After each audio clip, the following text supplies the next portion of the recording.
We are going to do that. So we are backing up, we are retooling, we are retrenching, and I'm starting you guys on a brand new project.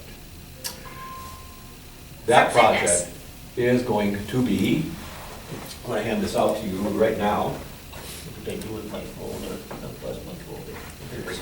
Okay, so I have a write-up, and I have to credit much of this to my girlfriend, who helped me put this together. She did a lot of work on this.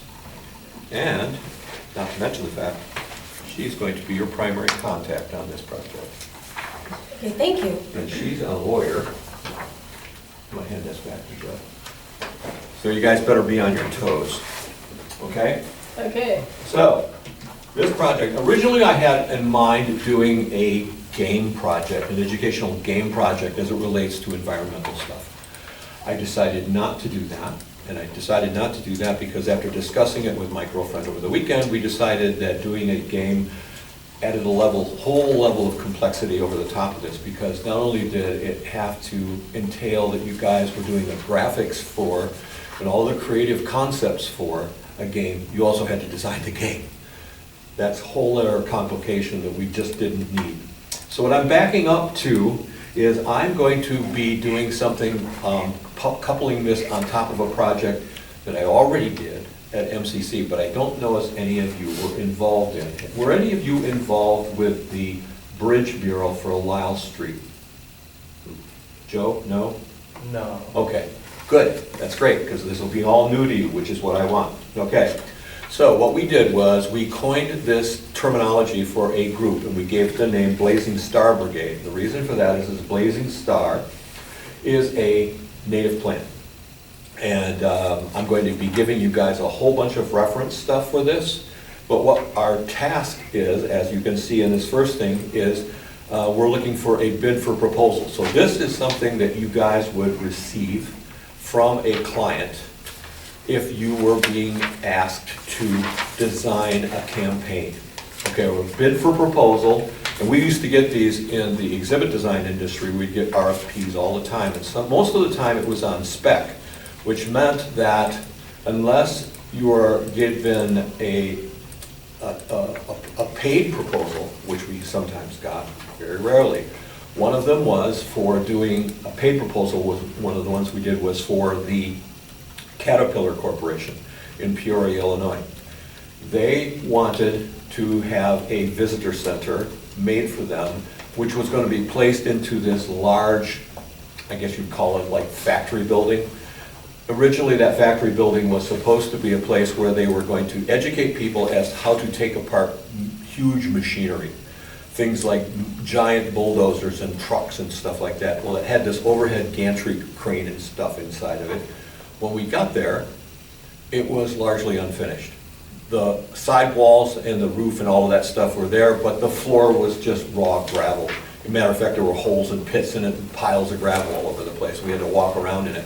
What they decided that they wanted to do was they wanted to put a heritage visitor center there, which meant that part of it was going to be devoted to the history of the Caterpillar Corporation, a significant part of it, but the other part was going to be the future of the Caterpillar Corporation. For this, we were going to get paid $250,000, which was a lot of money in 1997, right? So we got paid to do the proposal. We built a model. We did a proposal for them. It didn't go anywhere.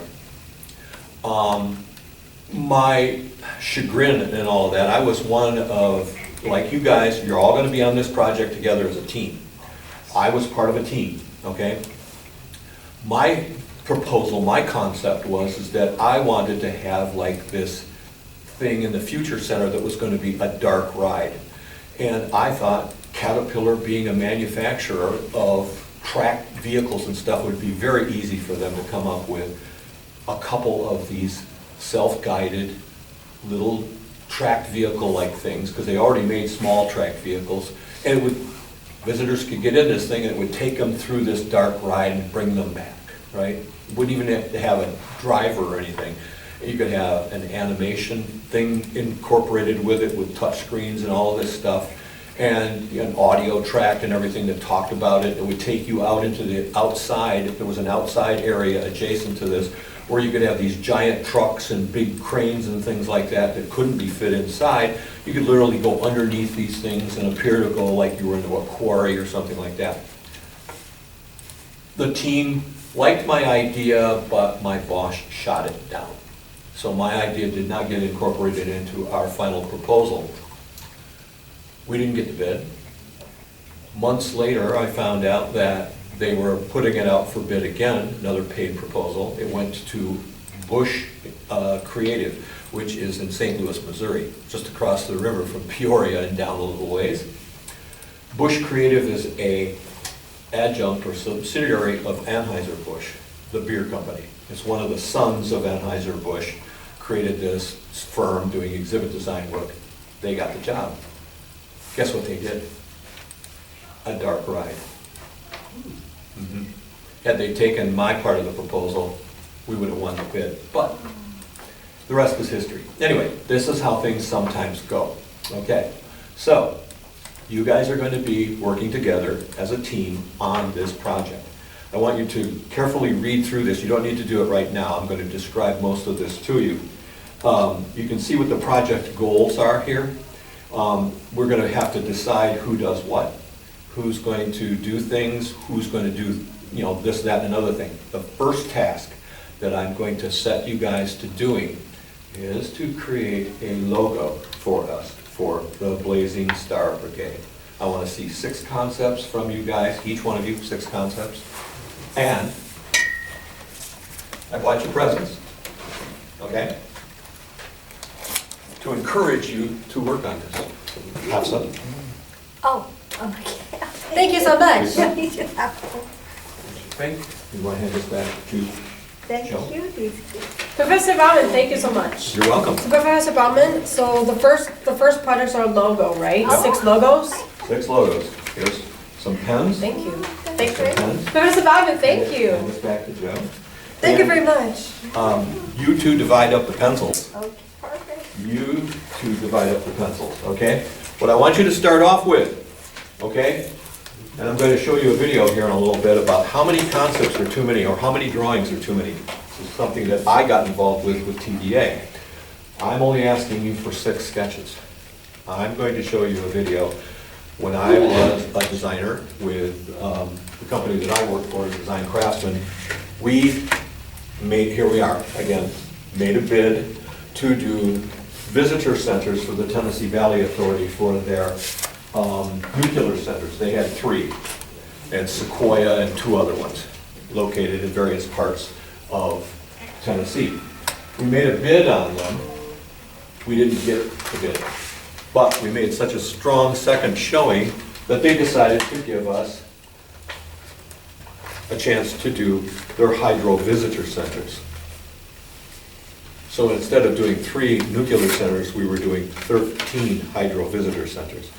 And as it turned out to be a much more lucrative contract because not only internal politics being what they were, the bid went out for these proposals to do the nuclear center, and within 6 to 8 months, they decided to decommission all of the nuclear centers. So they were going to put visitor centers into some place that nobody was ever going to visit.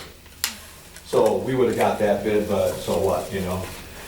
So one of the things that I had to do was I had to take and redo some visit in their main corporate office. I had to redo this stuff down in their lobby first to show that we're capable of doing this stuff. So I had to do that. That occupied about 6 to 8 months. We did it. It was successful. They liked it. They went on to give us the visitor center job, 13 of them. I'm going to show you the sketches that I had to do for that, okay? So I quite frequently get asked this question: why do I have to do so many sketches? Most of the time I ask you to submit between 3 and 6 sketches for any project that we're working on that requires conceptual designs. This is standard in the industry for most things, but I wanted to give you an example from a historical perspective of my own. My background, as you know, was industrial design, but I was a museum exhibit designer and a historical visitor center designer for nearly 30 years, and that was a considerably different kettle of fish, as they say. Larger budgets for one thing, and thus with larger budgets you have many more questions to answer, more subjects to cover, more information that needs to be conveyed. One of the major projects that I was involved in was around 1993 through 95, and was for the TVA, also known as the Tennessee Valley Authority. It is a quasi-governmental organization which was set up during the 1930s and was tasked with the taming and the developing of the Tennessee River and its tributaries, from its headwaters in the Smoky Mountains of North Carolina to where it empties into the Ohio River at Paducah, Kentucky. My first exposure to this job was for a huge hydroelectric dam located in the mountains of rural western North Carolina named Fontana Dam. Driving up switchback roads with sharp curves finally revealed this. At 750 feet high, a concrete dam which impounded a lake 35 miles long between 500 and 700 feet deep.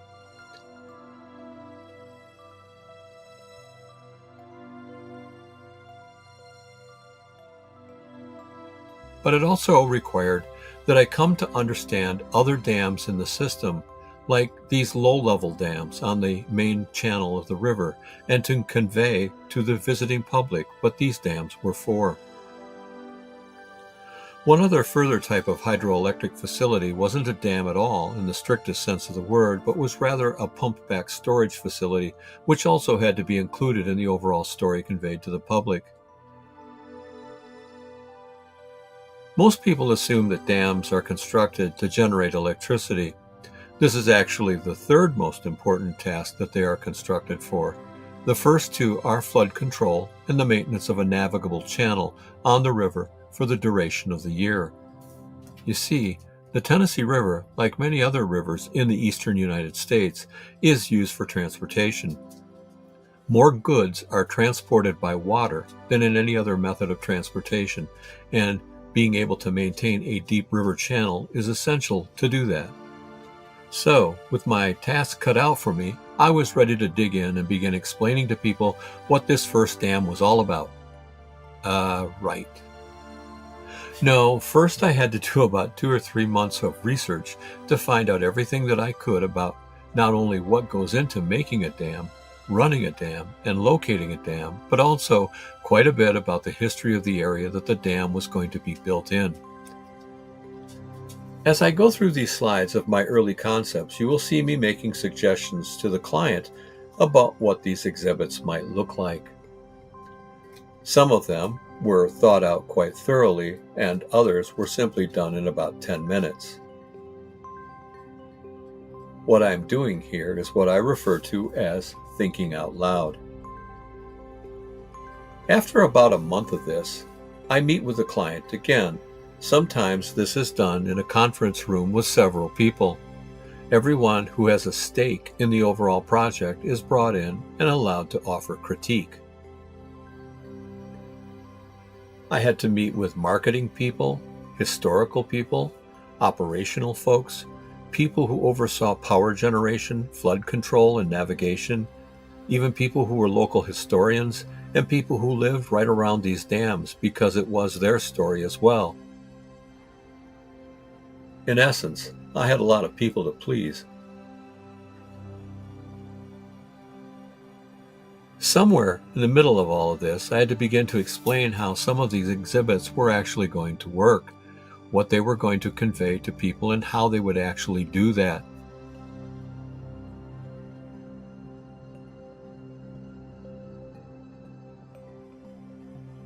Some were simple mechanical devices, and others relied on electromechanical systems,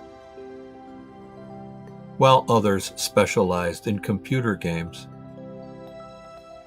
For the games that explained flood control, I had to work for a period of time with the meteorologists from TVA, who gave me the raw data necessary to create a fast clock video game that squeezed an entire year's worth of rainfall into about a 10-minute game. I should add here that during all of this, I might also be involved in 2 or 3 other projects for other clients, generating sketches for these projects as well. As a matter of fact, I can tell you for certain that I was. Remember this the next time that you're in a museum. In the end, we had to generate a written document with multiple copies of color sketches of all of the exhibits along with prices for all of the various locations, 16 of them in all.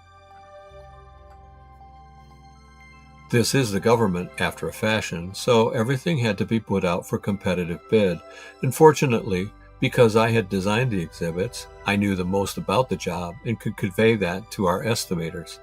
So we also won the contract to produce the exhibits as well. It was about $4.5 million in 1993, which is the equivalent of about $9 million today. So, did it get built? Yes, and here in closing are the images of the exhibits installed.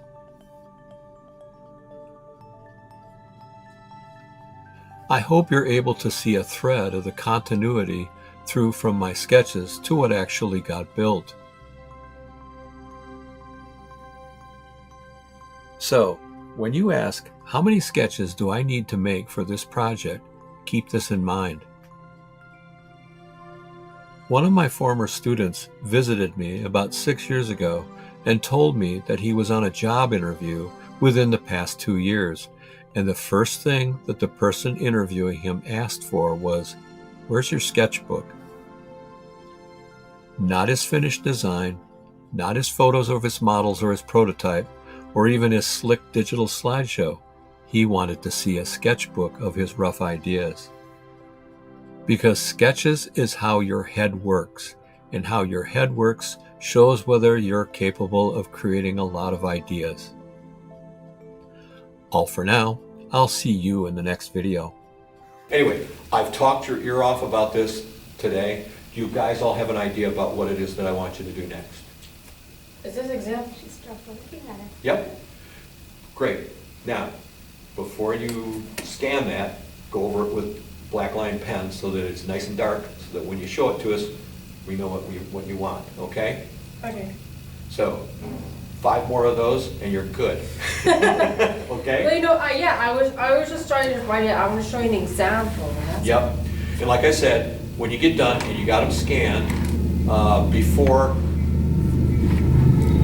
this goes on a freight train.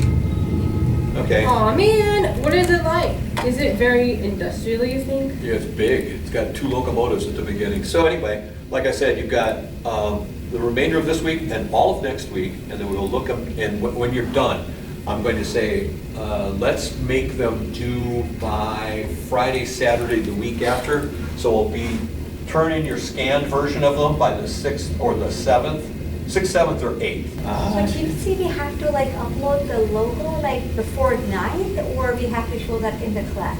You'll be showing your 6 versions in class. Okay. So take all 6 versions, make a digital scan, turn them in to the Blazing Star Brigade at gmail.com as attachments, okay? And do them as JPEGs or PNGs, okay? Oh, why not PDFs? Because it makes it more difficult to open, okay? So the ease of being able to open these, you want them either as a PDF, a PNG, or a JPEG. Same thing that Rachel was saying. It's easier to do that kind of stuff. We'll get into Photoshop and Illustrator later, but I want to look at your concepts that way. Do you have this online on your? I do. It's in the Okay. folders. Yep, it's in the folder. I read it better on the computer screen. Yep.